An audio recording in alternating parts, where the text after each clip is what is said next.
आशापूर नावाचं एक गाव होतं जिथे एक गरीब परिवार राहत होता। अशोक नावाचा एक गृहस्थ होता। त्या परिवारात त्याची बायको, त्याची 2 मुलं, सुना आणि त्याची नातवंड राहत होती।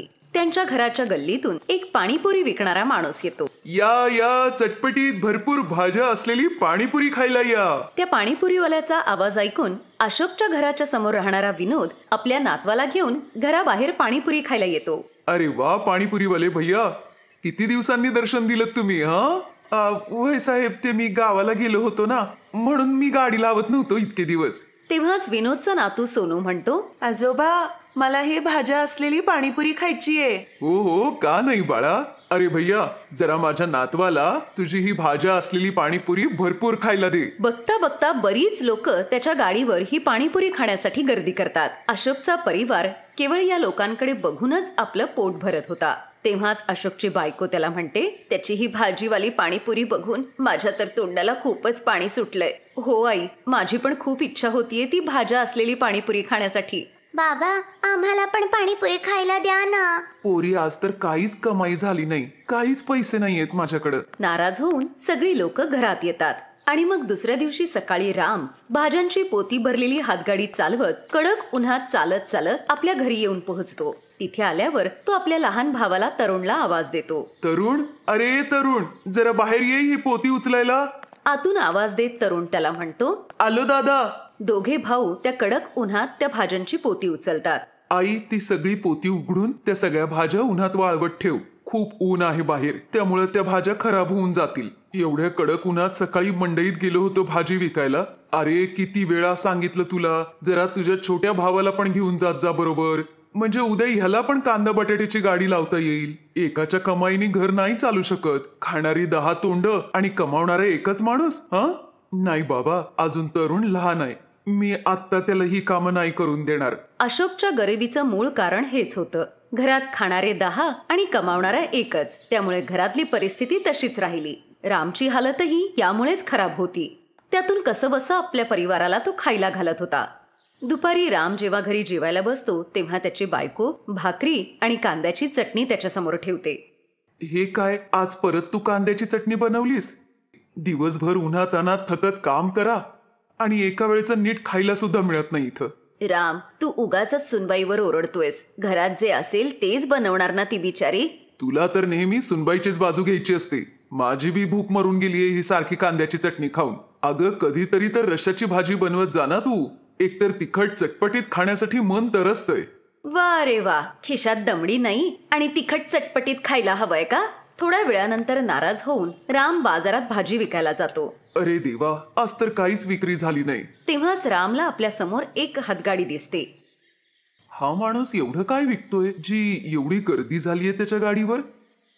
तेवढ्यात तो माणूस ओरडतो, या या भाजीवाली पाणीपुरी खायला या। 10 रुपये में एक, 20 रुपये की 2 पाणीपुरी। राम ते ऐकून आश्चर्यचकित होतो आणि मनातल्या मनात म्हणतो, बाप रे, हा पाणीपुरीवाला किती लुटतोय। लोकांना वेळ बनवून चांगली कमाई करतोय हा। दुसऱ्या कांद्या बटाट्याच्या गाडीवर पण चांगलीच गर्दी आहे की, फक्त माझ्याच गाडीवर कोणी येत नाहीये। असेच काही दिवस निघून जातात। मग काही दिवसानंतर थोडंसं भांडवल घालून कांद्या बटाट्याबरोबरच राम इतरही भाज्या विकू लागतो। कडक उन्हामुळे या सगळ्या भाज्या लगेच कोमेजूनही जात होत्या।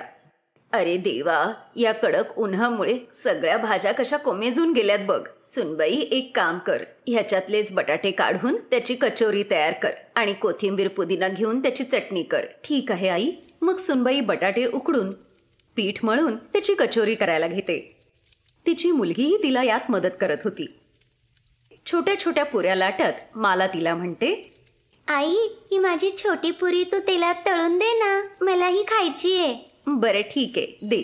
जशी ती पुरी त्याच्यात तळते ती पाणीपुरी सारखी टम्म फुगते आणि मग मला त्या चटणीत पाणी मिक्स करून त्या पुरीत घालते आणि खाऊ लागते। आई, हे चटणीचं पाणी बनवून ह्या पुरीत घातल्यावर अगदी पाणीपुरी सारखंच लागतंय।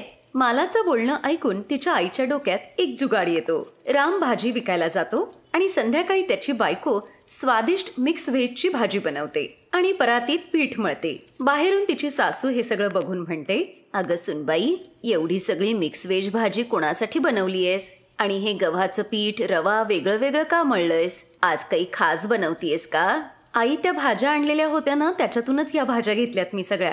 त्या वापरल्या नसत्या तर खराब झाल्या असत्या, म्हणून मी आज ही भाज्यांवाली पाणीपुरी बनवतीये. अरे वा सुनबाई, मग तर मज्जाच येईल. दे, पुदिन्याची चटणी मी बनवते. मग दोघी जणी मिळून अगदी बाहेरच्या सारखीच पाणीपुरी तयार करतात. सुरभी त्या सगळ्या पुऱ्या तळून घेते. थोड्या वेळातच टोपली भरून पुऱ्या तयार होतात.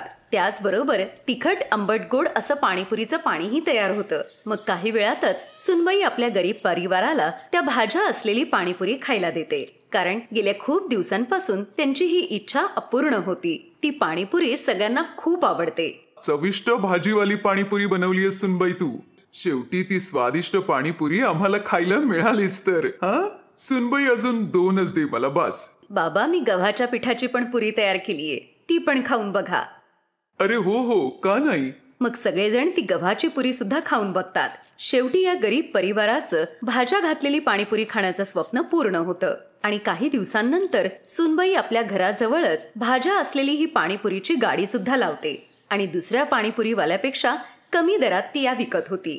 काहीतरी नवीन आणि वेगळं म्हणून ग्राहक आता तिच्या गाडीवर गर्दी करू लागले.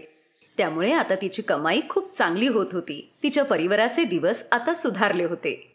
आणि मग हे सगळे लोक आनंदाने एकत्र राहू लागतात.